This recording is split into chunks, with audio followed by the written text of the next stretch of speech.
Okay, this next song, I'm just going to talk about the song that is coming up that I'm almost ready to play, but I'm not going to play it through on this video. I just always liked Clair de Lune by Claude Debussy, and I wanted to dissect this song because I want to kind of figure out what is it about this song that I find so attractive. So it kind of draws me in.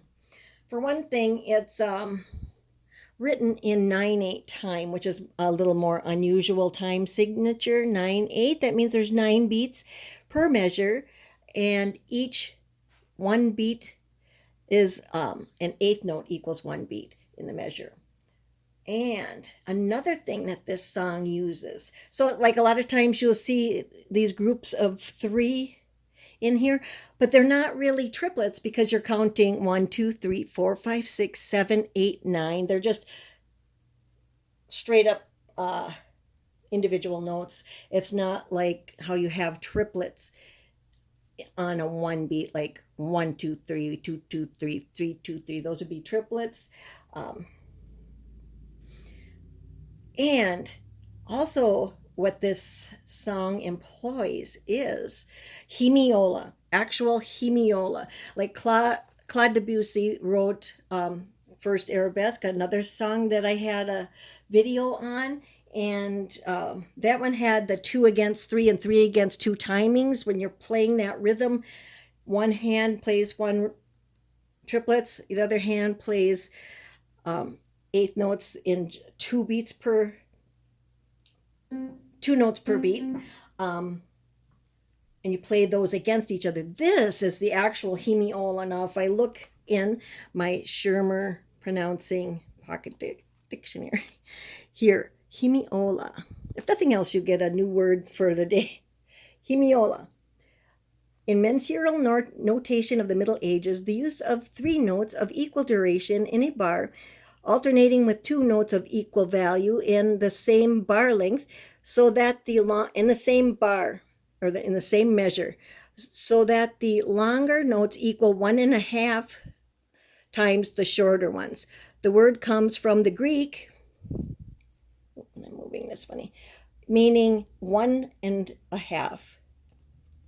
In modern notation, the hemiola is represented by a succession of bars in 6, 8, and 3/4.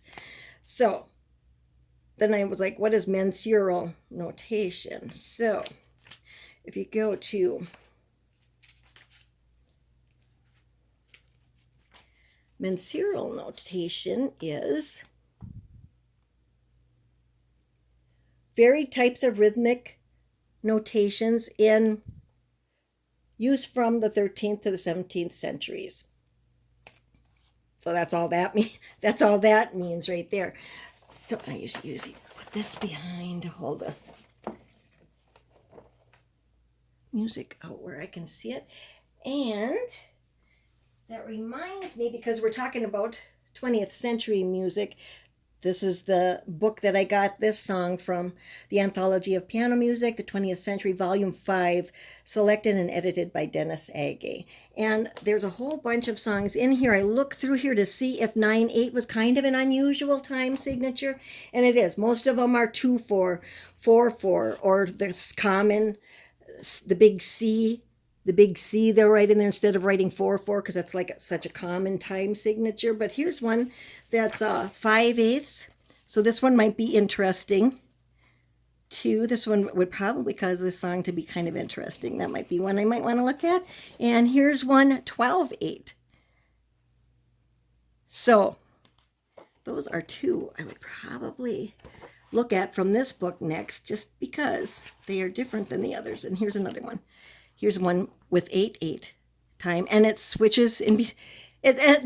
Not only is it 8/8 there, it goes to 5/8, 8/8, back to 6. This song could be very interesting. 2 pieces from Kaleidoscope. So Kaleidoscope kind of indicate, the name would kind of indicate that might be kind of interesting. So I always got about 5 songs in the works. I guess it keeps you going, right? You got to have that carrot dangling in front of you for the next song. because yeah, we need to. This is how I occupy my time in counting the days here, days, weeks, who knows. Maybe evening, maybe noon, maybe something, and maybe soon. I can't think exactly how that song goes. But anyway, so let's dissect this song. So now the way I've told, back to hemiola, the way I was told hemiolas worked is like you'd count, you can give emphasis in different ways. Now this doesn't pertain to this, how this measure is right here, but like say you're talking 1, 2, 3, 4, 5, 6, and then 1, 2, 5, 6, 1, 2, 3, 4, 5, 6, 1, 2, 3, 4, 5, 6, 1, 2, 3, 4, 5, 6, 4, 5, 6. When you alternate between duplets and triplets, timing like that, that's also called hemiola. But in this case, we've got what they were talking about in that definition. These are 1, 2, 3, and then 4 and 5 and 6 and 7 and 8 and 9 and. So you're coming in on the ands on here because you're splitting those up. These have 1.5. You got a 1.5 and a 1.5 equals 3 beats altogether. Math wise. So you're going to have your 3 beats total here and your 3. That's how those are split out. So the way this measure right here sounds. So 1, 2, 3, 4, and 5, and 6, and 7, and 8, and 9, and because that's tied over, you don't play that note separately, but that's how that timing goes. And let's see another section here where we got that kind of timing. Down here at the bottom, if you can kind of see it, I gotta kind of lift it up a little. So I don't have to move the phone, I'll just lift it up a little. There you go. Okay, down in this measure, 1, 2, 3, 4, and 5, and 6, and 7, and 8, and wait, no, and 8. It's the same as up here, only I screwed it up. Let's see. I don't have to play it just for it to. Okay, 1, 2, 3, 4, and 5, and 6, and 7, and 8, and 9, and 9, and I didn't do that right. I didn't hold the tie in. But I won't keep putting you through that. Then the next measure does the same thing, and then when we get up here,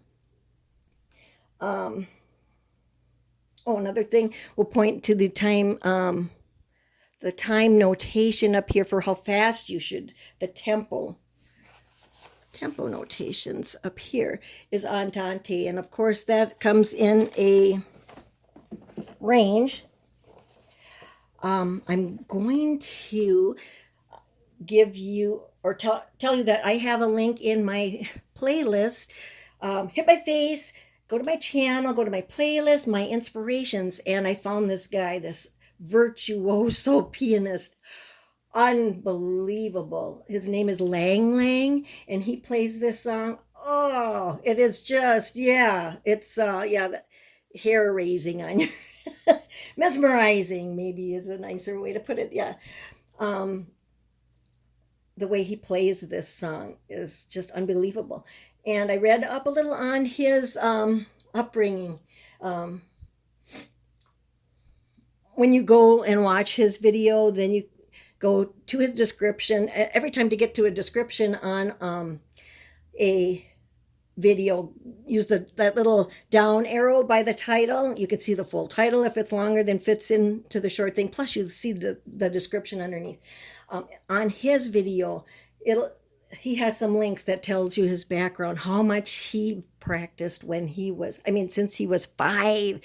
He used to practice like 4 or 5 hours or something when he was 5, and then it got, and never ended. He didn't have like 10, 20 years intervals in between where he did not play the piano. And he might be in his 20s, 30s or something like that right now, but yeah.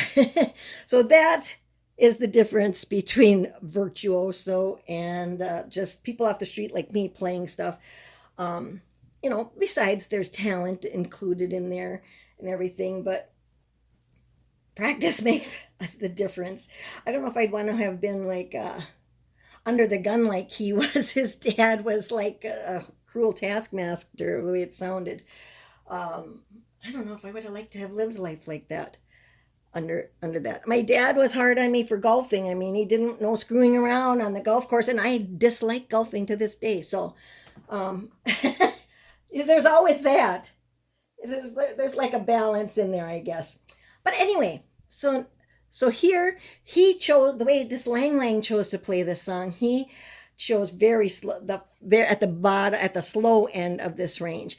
I don't know. I kind of went more towards in the middle, or towards a little bit faster than what he was playing it. But so you might see that difference in the way the two are played. So then up here you get to the tempo rubato. Now I move this a little bit. So let's try to get this so you can see that. Yeah. Tempo rubato, that kind of means you can you use your own, you can decide for yourself if you want to give more emphasis or linger some of the note values a little longer than what they might be here, make some of them a little shorter than what they might be. That's what tempo rubato means. So, okay. 1 and 2. Okay. 1 and 2 and 3 and 4 and 1 and 2 and 3 and 4. And of course, this is sounding really loud. This is double P. This whole song is played super, super soft, and I'm playing it kind of loud here. The only place, there's like 2 measures that are forte, and they're over in the middle of the song. But anyway, so I'm going to also talk. Oh, wait, there's another even better area here. Oh, sorry, I'm jumping around. Beside the 9/8, when you get to something like this, if you can read this measure, this says 6. You got 6 beats in that measure instead of 9. So these are coming along. Like I'll start right here. You got 1 and 2 and 3 and 4 and 5, 6, 7, 8, 9, 9. Oh my goodness. Okay. 2 and 3, 4.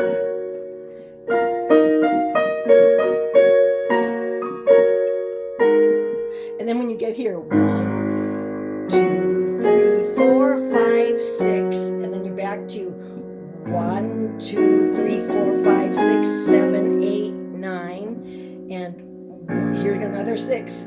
2, 3, 4, 5, 6, and then 1, 2, 3, 4, 5, 6, 7, 8, 9, and then back to 1, 2, 3, 4, 5, 6, 5, 6, and then 1, 2, 3, 4, 5, 6, 7, 8, 9, and then you got 9 again, 9 again, 9 again. Okay, so I wanted to show you over here the rhythm sounds. Now I may move the music over so that my chair that I got my phone strapped to doesn't get in my way. Not that it's mattering that much right now. But here, this beat, yeah, you can see it. This beat, this measure right here, we got these. This will show that hemiola, and you see how it's real hard to count this one.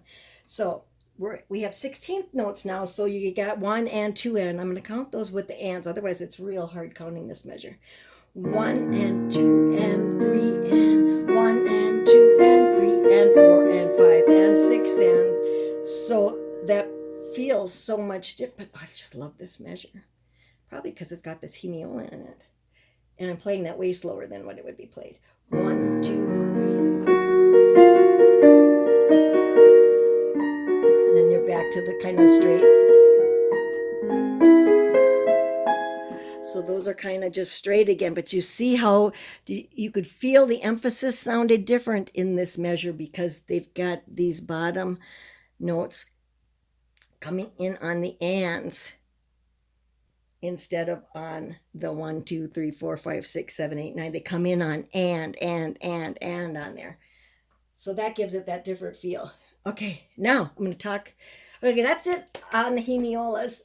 And I'm going to talk about the last thing I'm going to talk about on here is this one measure right here is like the hurdle for me on this song. It's just like I cannot get past this one measure. If anything else, of course, I get nervous when I talk about this stuff and everything. I think, and I just kind of screw up more than I do when I'm by myself, unless I'm under some kind of delusion as far as this goes. But anyway, this one here we've got. I don't know, my phone looks so dark right now. Hopefully it's not dark what it's recording. Here, this measure, I had to employ every method of practice for this one. And it is, I don't know if it's because your hand is very spread out in this.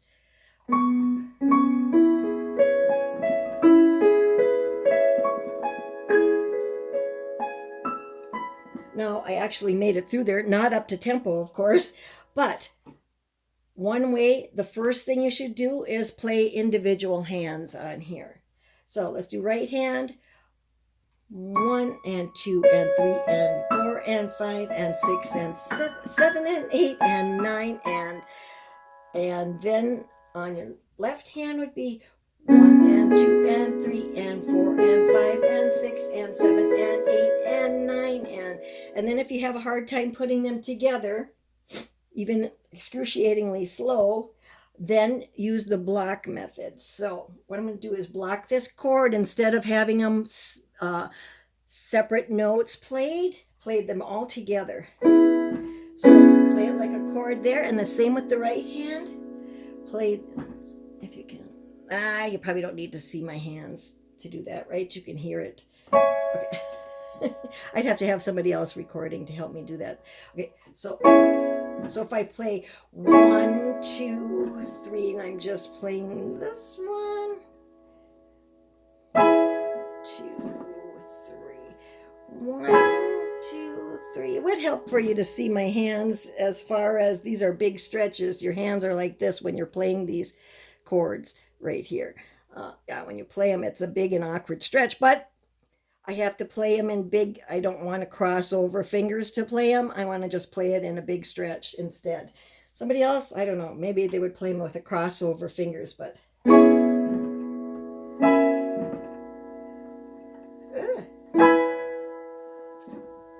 and if you could see my hands, you'd see it's kind of an awkward look.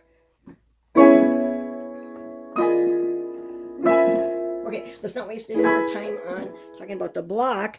And then when you start putting your hands together, use the excruciatingly slow. 1 and 2 and 3 and 4 and 5 and 6 and 1 and 2 and 7 and 8 and 9 and screwed up the reading just through the timing of that one. But you know what I mean. They're excruciating. Don't go any faster than you can until you can do that without the error in that measure, and then work to the next measure, because a lot of times then there'll be that delay in between measures. But that's all I wanted to point out on this one. Oh, wait, another, oh, of course, there's something, one more thing. This part right here. I don't know where you are at, but around here, there's been so many allergies lately. And they say it's because it's been kind of humid out. But anyway, if you read through it at all, any of that Lang stuff, when you look at his, and he's talking about this is calmado. I liked that description there. Oh, just calmado out, dude. You know what I mean? Chill out. Calmado, this section. But he's talking about arpeggios in the middle, and he wanted it to be like blurred. Keep the pedal on, keep it blurred, muddled. I don't know, like maybe water is moving underground. This is like moonlight. That's why it's kind of effused light, not direct, harsh light. It's kind of an effused light, kind of an airy, gentle feel through this whole thing. That's probably one of the mesmerizing things that I kind of like about this song.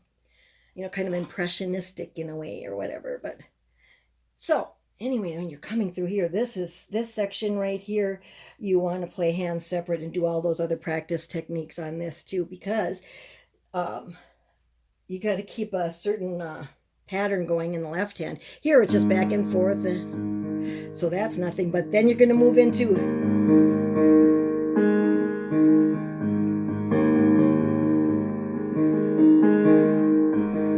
kind of a walking forward, backward, forward, backward, forward, backward, forward, backward, forward, back, up and down.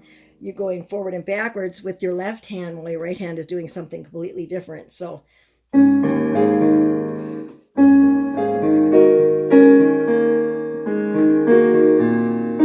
I didn't even play this right for you. Oh, I just love this part though, especially if I can make it through.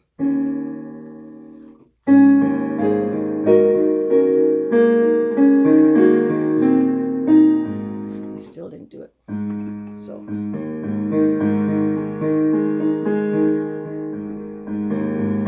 and repeated the same pattern going through back through there. So